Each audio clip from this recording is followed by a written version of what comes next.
Hillary Clinton struggled to turn out the youth vote during the primary season, so she's now turning to a millennial magnet for help. Her former opponent, Bernie Sanders. Now, Bernie tried his hardest to rally young Americans for Hillary in New Hampshire earlier. We must invest in our young people and the future of this country. At a time when we have massive levels of income and wealth inequality, it is absurd, it is disgraceful for Donald Trump and his friends to be talking about hundreds of billions of dollars in tax breaks for the top 1%. This election is enormously important for the future of our country. It is imperative that we elect Hillary Clinton as our next president. The secretary followed then with her own pitch to the youth. Bernie's campaign energized so many young people, some of you in this crowd. And there is no group of Americans who have more at stake in this election than young Americans, because so much of what will happen will affect your lives, your jobs, the kind of country we are, the kind of future we want to build together. Clinton's support from millennials evaporated this summer. She's now only 4% ahead of Trump, with voters under the age of 35. So, Bowling, do you think this has anything to do with jobs, the economy, or them wanting to make sure that they have a future when they graduate? Yeah, I'm not sure it's that. Yes, that's important to millennials, as it is to almost every demographic across the board. But I think this has a lot more to do with the outsider versus the insider. Side of the D.C. elite, that people chose. They chose Bernie Sanders first on the left. They chose Donald Trump on the right. They also, when Bernie Sanders was no longer an option, they went to the Libertarian candidate. They went to Johnson, and then the Green candidate, Jill Stein. If they're not on the stage, I think they immigrate back to the outsider, and that's Trump's.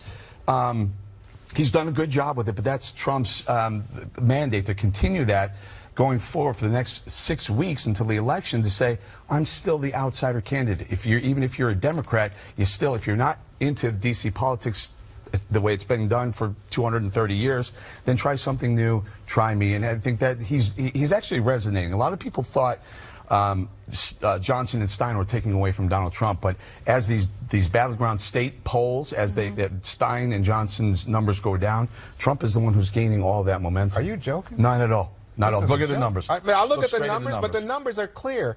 Young people, and we're talking millennials, so the audience knows it's people 18 to 35, and they have a strongly negative view of Donald Trump. And Hillary Clinton. No, well, they have trouble with it, but nowhere near. They are more supportive, in fact, of Hillary Clinton than any other age group. So even with the decline, and we know that they really like Bernie Sanders. They love Sanders' energy, and that's what we're really talking about. Can she energize this base so that they don't go not only to Johnson or Stein, the Libertarian and the Green Party candidate, but do they vote? So do they just stay home? So how do you, why is that, as Kimberly pointed out, why is that race tightening among millennials? I say it's a matter of previously that was like, you know what?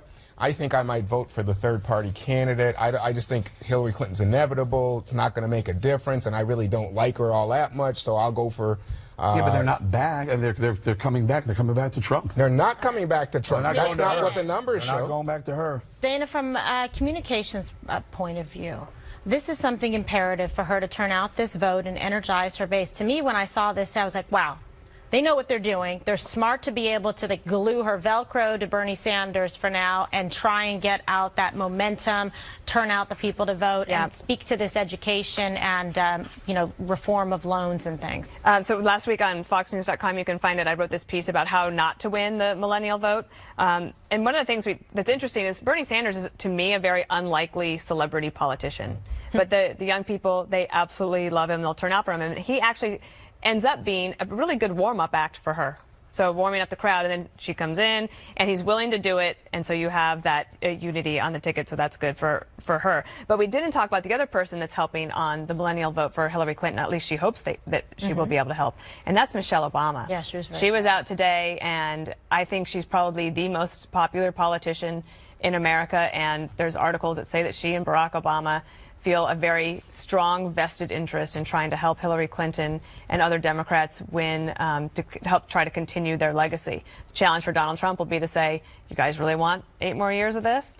I think that it's the question of will the youth actually turn out. I think the problem for both of them is that they just feel uninspired. Barack Obama inspired them bigly. Bigly. Dana, on the Bigly point, in terms of what advice would you give, say, to Trump supporters and Trump surrogates to try to garner some of that energy and momentum and pull them in on the outsider field? I think it's a little bit hard. It's hard for me to say in terms of the millennial vote and because of how they get information and share information. It's a really different. Apparently, both campaigns, and especially the Trump campaign, has done a really good job, like with Snapchat, something that, like, you know, your baby boomer generation is not going to be looking at Snapchat, but they've figured out ways to target and to talk to millennials where they are. And I think this will be a little bit of an experiment to see how the turnout ends up on Election Day. Yeah, well, you love Snapchat, and that's the millennials millennials love it. Greg, can I just yeah. point one more thing out? Donald Trump has 25 million followers between Twitter, Facebook, and Instagram. And if you add in the kids, it's up to Snapchat, 30. I guess. And 30, yes, to a certain extent, but 30 million between. And that. You know, Clinton's probably about 30% fewer followers on her side, so he may be winning the social media war. Or maybe they're following him for other reasons, you know, like for news reasons. Yeah. Greg, you're always entertaining. Thank you. Yeah, I talk to a lot of millennials. I'm actually kind of sick and tired of this obsession with generation. The fact is, if there's one thing you learned about this election, is that the two most electrifying phenomenons among millennials are two senior citizens. So this assumption that only youth appeals to youth is BS, and maybe we should stop worrying about what the kids want and focus on, say, ideas or something that is beyond what the people tell them they must believe. And I think that's amazing. It's not about age, it's about ideas. We're actually seeing, you know, we've been told that you can only empathize with people who are just like you.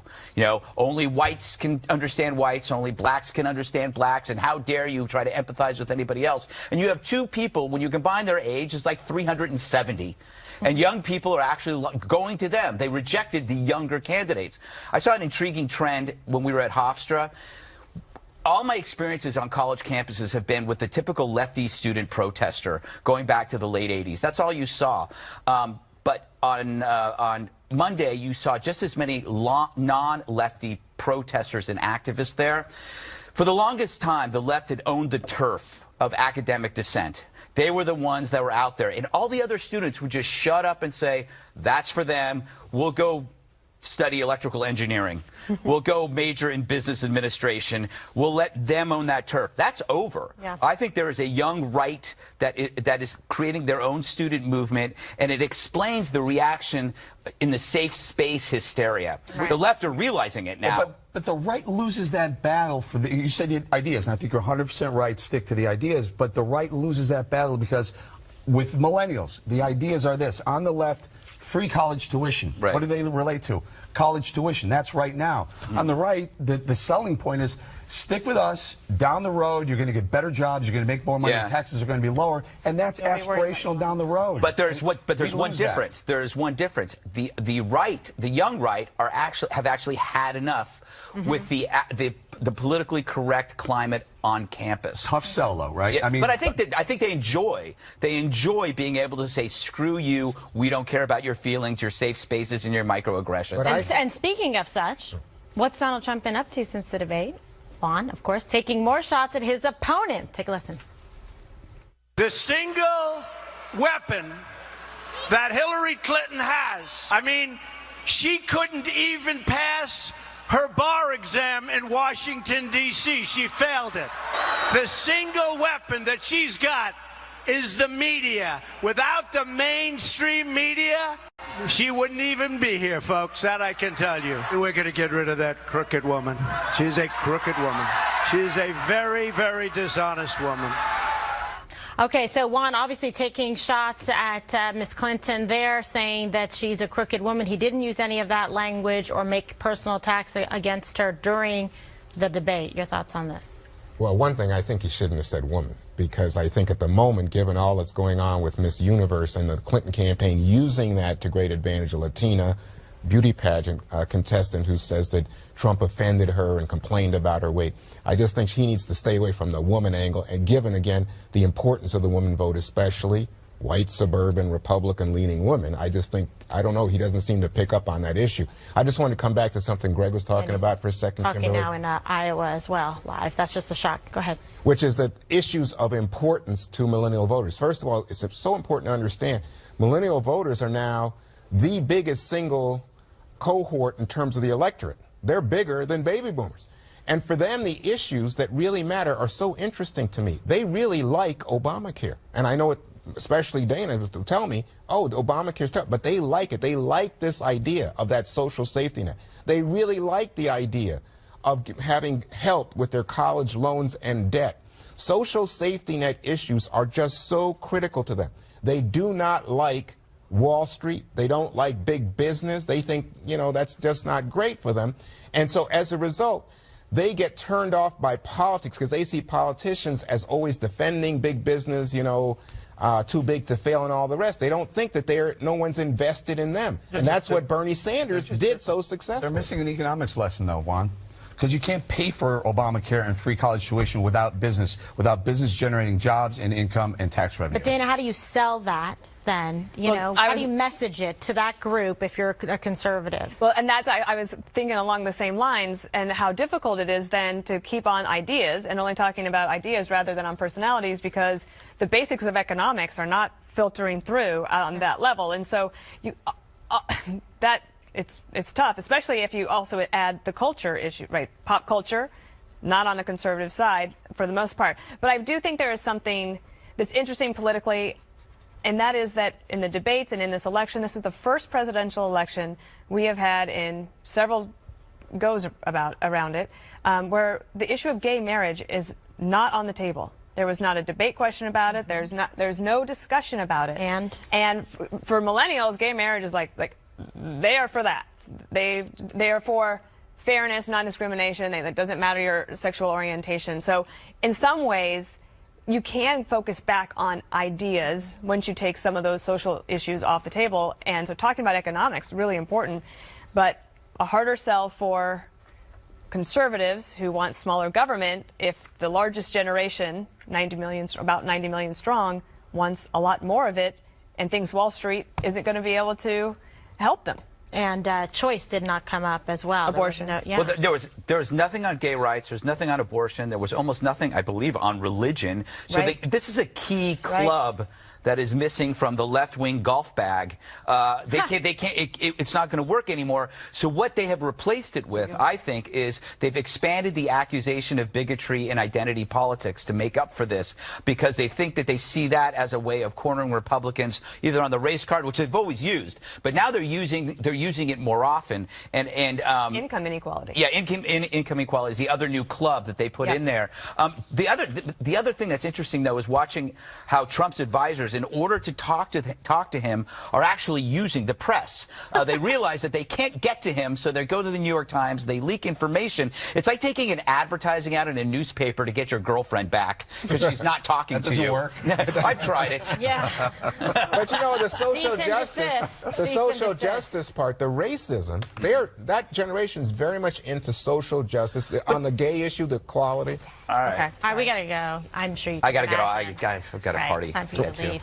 The FBI back on the defense on Hillary Clinton's email investigation. New stunning details on what the agency found on the computers of top aides who were granted immunity. Next. You can call us wrong, but don't call us weasels. We are not weasels. We are honest people. And we did this in that way. Whether you disagree or agree with the result, this was done the way you would want it to be done. Heated moments on Capitol Hill today as Hillary Clinton's email scandal was front and center once again. The FBI's director still adamantly defending his bureau's decision to clear the Democratic nominee of criminal wrongdoing. James Comey gave new testimony earlier on immunity deals that were granted to some of the secretary's top aides, including her former chief of staff, Cheryl Mills. Who authorized granting Cheryl Mills immunity? It's a decision made by the Department of Justice. I don't know for sure what the negotiations involved. I believe her lawyer asked for act of production immunity with respect to the production of her laptop. But again, the FBI wasn't part of those conversations. Doesn't it concern you as an investigator that your chiefs in the Justice Department decided to become an immunity-producing machine. I don't think of it that way. Doesn't strike me there was a lot of immunity issued in this case. My overall reaction is this looks like ordinary investigative process to me. He also revealed what was found on Mills's laptop, along with another aide granted immunity. I think there were some emails still on the computer that were recovered that were classified, is my recollection. Isn't that a crime? No, it's certainly something, without knowing more, you couldn't conclude whether it was a crime. You'd have to know what were the circumstances, what was the intention around that. Gowdy, I'm going to have you take a look at this. He was a former prosecutor, and so he was the chairman, and he was talking to the FBI director earlier and said this. What concerns me, Director, is when you have 5 immunity agreements and no prosecution, when you are allowing witnesses who happen to be lawyers, who happen to be targets, to sit in on an interview. That is not the FBI that I used to work with. I hope someday when the political craziness is over, you will look back again on this, because this is the FBI you know and love.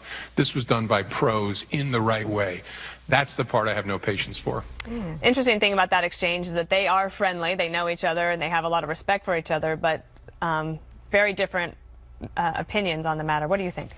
Look, that was a lot of passion coming from Comey, and he was trying to defend, you know, the rank and file and the agents that were assigned to the case. And the reports from FBI agents are those that were on the investigation had to sign non-disclosure agreements. So then you're worrying about your pension, worrying about, you know, your future and the career that you've committed to and invested in. So I think that's interesting. And then I understand also, as a former prosecutor, why Trey Gowdy's upset, because when you hear that litany of facts and information and then just kind of a preposterous conclusion that doesn't seem to make sense, and then you start to peel away at it and you say, okay, wait a second, why were all these people just granted immunity? Why are they all granted immunity? And then getting a chance to sit in as Absolutely. Cheryl Mills acting as a lawyer when Hillary Clinton was interviewed. Complete conflict of interest, totally inappropriate. So there's no way in good conscience, you know, even a good man like James Comey can defend that. That was not done properly. Why was that woman, Cheryl Mills, on the screen granted all of this in addition to the people that you see on the screen? It's like a pyramid of corruption immunity is what it is. You smell a rat, Greg? Well, if she wasn't running for president, That's his shoes. What? The smell. Oh, anyway, it's interesting things. I learned that they were trying to buy BlackBerries from eBay. Her assistant was trying to buy new BlackBerries from eBay. It's like buying underwear on the street. Gross. You have no idea where it's been.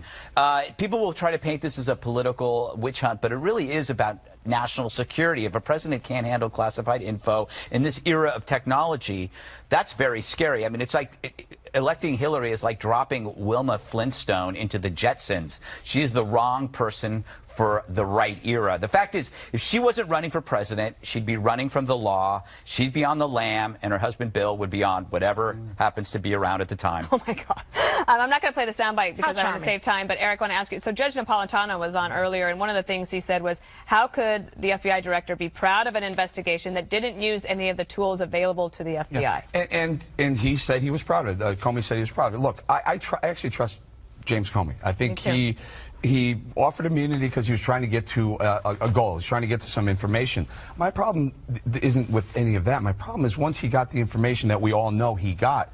Talk about buying BlackBerries on eBay. Talk about having 13 devices. Hillary Clinton had 13 devices after saying she had 1 or 2, whatever. Smashing the devices. But this one right here, where they admitted to using BleachBit. At least when you get this information, say, you know what?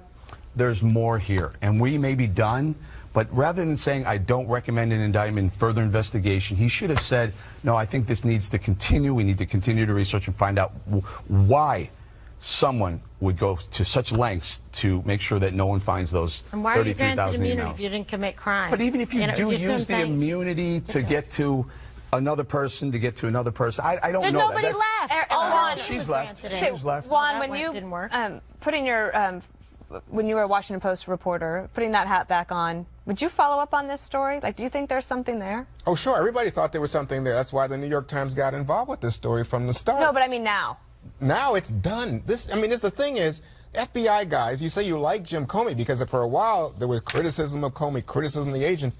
The fact is they have concluded there's nothing there. And the reason that they gave immunity to Cheryl Mills and the others was because they were engaged in an active effort to try to find out if anything was wrong anything illegal done at the very top, and they found zero. In fact, he said the problem would be if an FBI agent did something like that, he might be in trouble internally, but he still wouldn't be prosecuted. And with regard to what Eric was talking about, the bleach pit stuff, again, Comey said this was simply to keep her email address private. It was not about any criminal or obscuring information or classified information.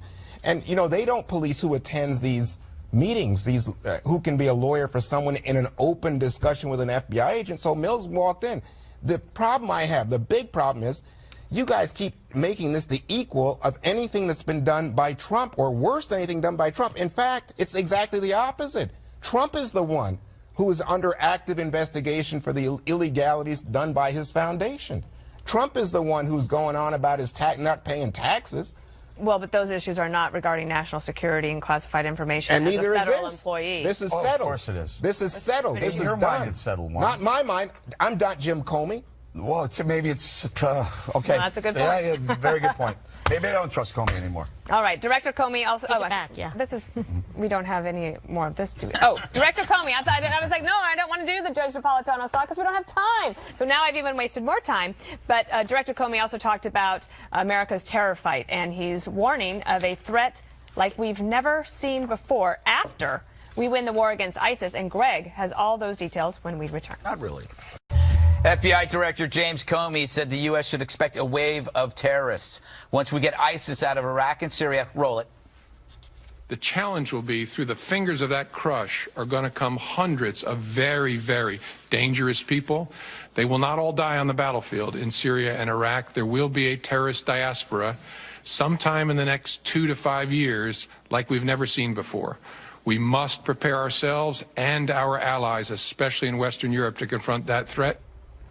Diaspora. I think I caught that at Chipotle. It's on the toilet for 3 days. Oh, come on. So what's he talking about? He's talking about Skittles. Remember the meme, would you eat a bag of Skittles if you knew some were deadly? It described how one might look at refugees in the age of ISIS. Today, it's easier for bad people to infiltrate good places and kill good people by blending in with good people fleeing bad places. So we got to sift through the Skittles to make sure the good get in, not the bad. Wait, did I just say humans are Skittles? No, I used a simile to describe the risk, which upsets the media. The media who likely majored in humanities in college, where they OD'd on metaphors and similes, writing bad poetry in coffee shops. To the left, similes are like guns. They're evil unless they have them. Note, that's also a simile. They're not really guns.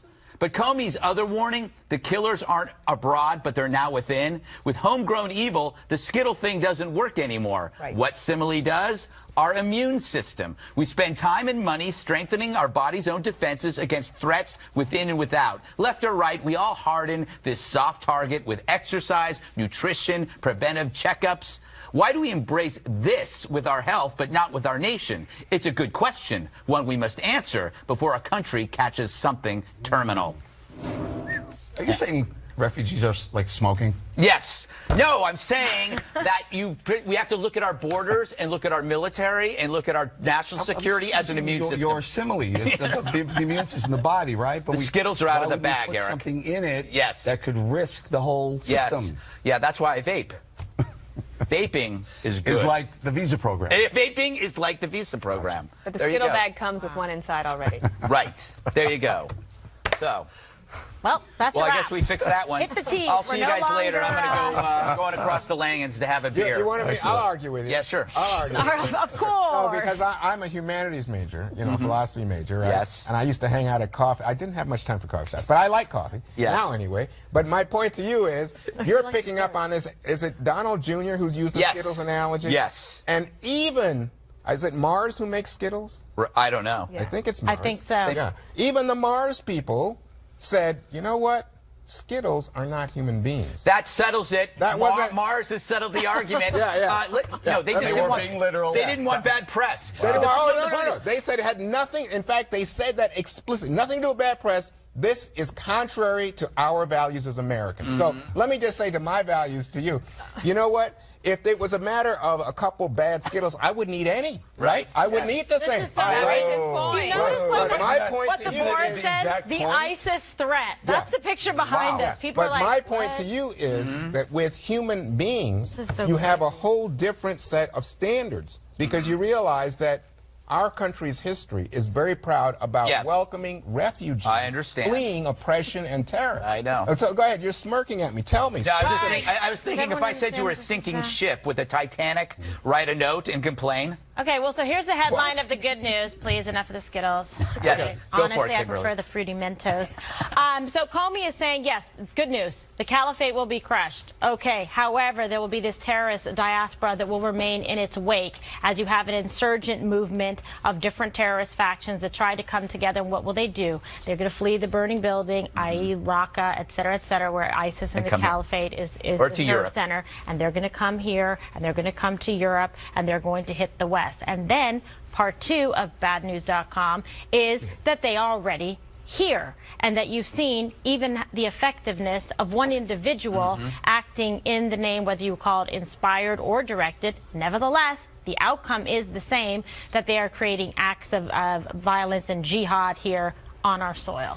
Dana, And Skittles can't save you. Yeah, it really is about softening hard targets. Now, if somebody is here, you can compare St. Cloud, where a man had a gun, with San Bernardino, where there was none, and you can see that the answer is softening hard targets where it's It's possible. not just that's not the only answer. though. Hardening soft targets. Hardening soft targets. Yeah, Sorry, hardening. it's all those Viagra commercials.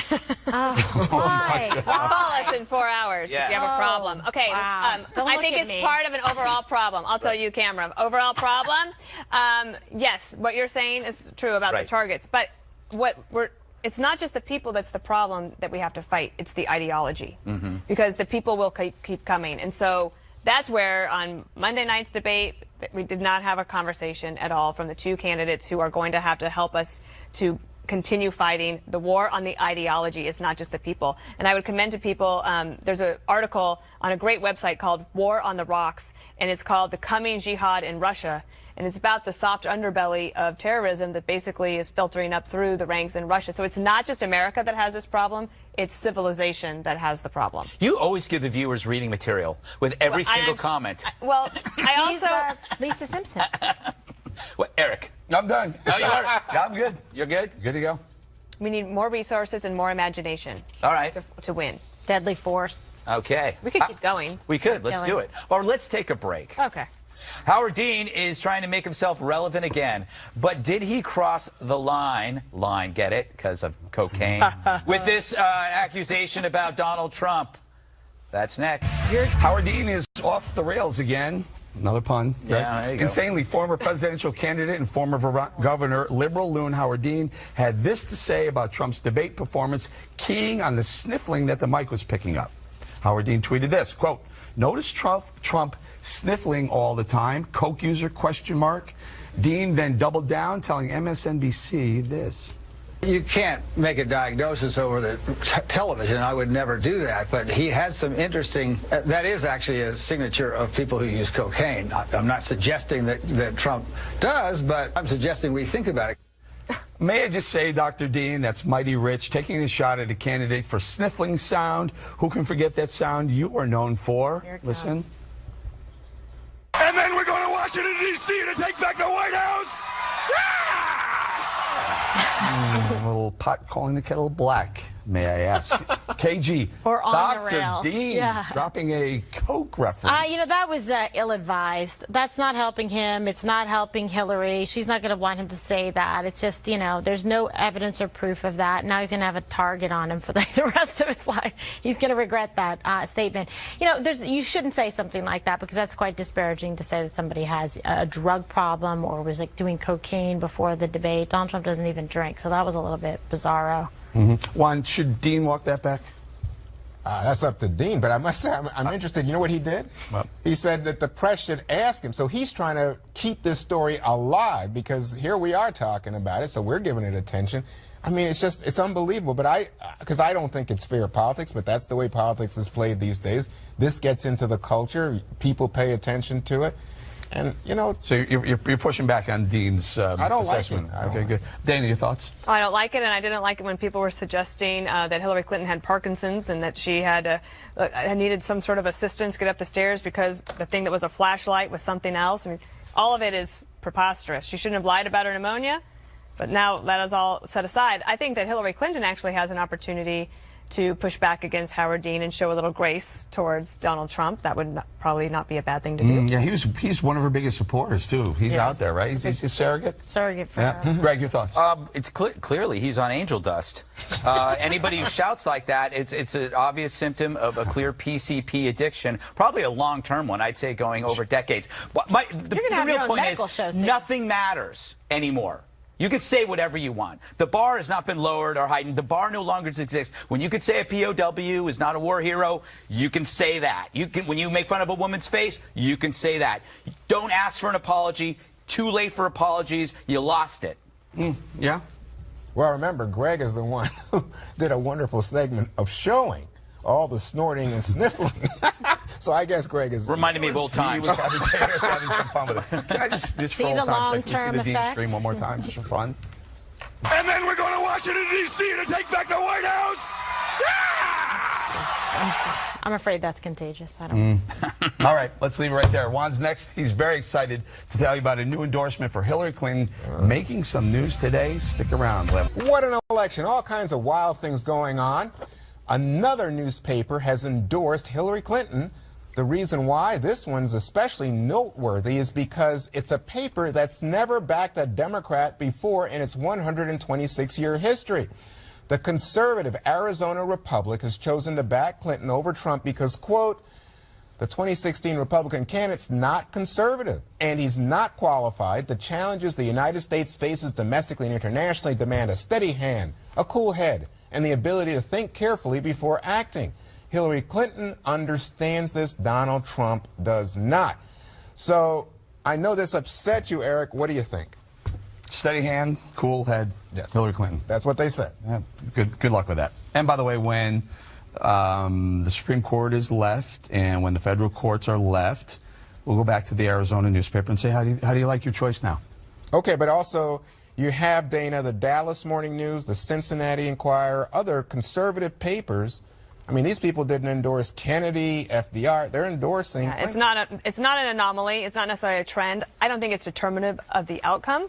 I do think that Republicans will keep Arizona in the red column, although it's getting closer. And I think that in 2020 and 2024, with continued demographic changes, that could be different in the future. When the New York Times endorses Hillary Clinton, it's not news. They do it every day. It's not a big deal. But this would be newsworthy because it is so unusual. And 126-year history, I was thinking it would have been fun to have been a fly on the wall for the argument amongst the Ed board before this decision was made, because I don't know if it was unanimous. I imagine that it probably was not. Well, in fact, Kimberly, some of these papers said that they have lost subscribers, and newspapers, as you know, are a declining industry in terms of finances. So perhaps but they that said factored in, they write editorials. They say based on principle, and principle can have a cost, and they're willing to pay the cost.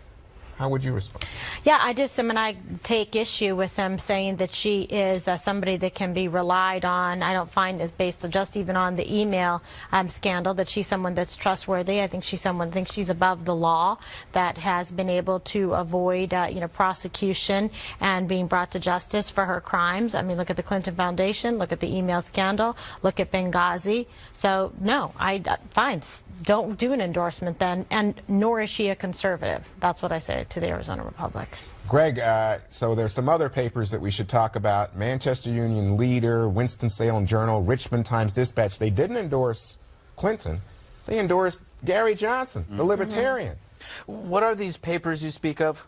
Well, you never heard of them. No, a paper. You put a paper. A bird cage. It's a thing. Yes, it's a thing. I question whether anybody really cares. The upside about, but it does reveal an interesting truth. Trump brought something good to this election. The death of ideology. But it also brought something bad, which is there doesn't seem to be any governing principle rooted in any conservatism. I've yet to hear him articulate a conservative vision. However, I know that we've also no longer are piled on with all the typical cliches that have made Republican conservatism hard for a lot of people to stomach. Well, what do you mean? Are you saying that with death of ideology, you Yes. mean that these papers say they're conservative, historically Right. they have been conservative, and you're saying despite the fact that they're conservative and Republican, they're willing to veer off, and that's the death of ideology? Well, no, I mean, they're actually sticking to their guns, and that should be admired. However, they probably shouldn't have endorsed Hillary. Why? Because she's not a conservative. Right, and that's the you, whole. my point. This is what the bifurcation on the right is all about, right there. If you don't like Donald Trump and you feel that you can't pull a lever for Donald Trump, that's fine. But then when you go ahead as a conservative or Republican or whatever on the right and decide you take it one step further and not only not vote for either one of them, I'm going to go ahead and vote for Hillary Clinton. I mean, that is the death of the right there. That defines death of the But right. don't you think that Trump is the one that has exploded and imploded the Republican and the party and the conservative movement? Sure, maybe it is. Maybe the right is it's time they've said, let's try something new. All right, we're going to try something new. One more thing up next. That's old.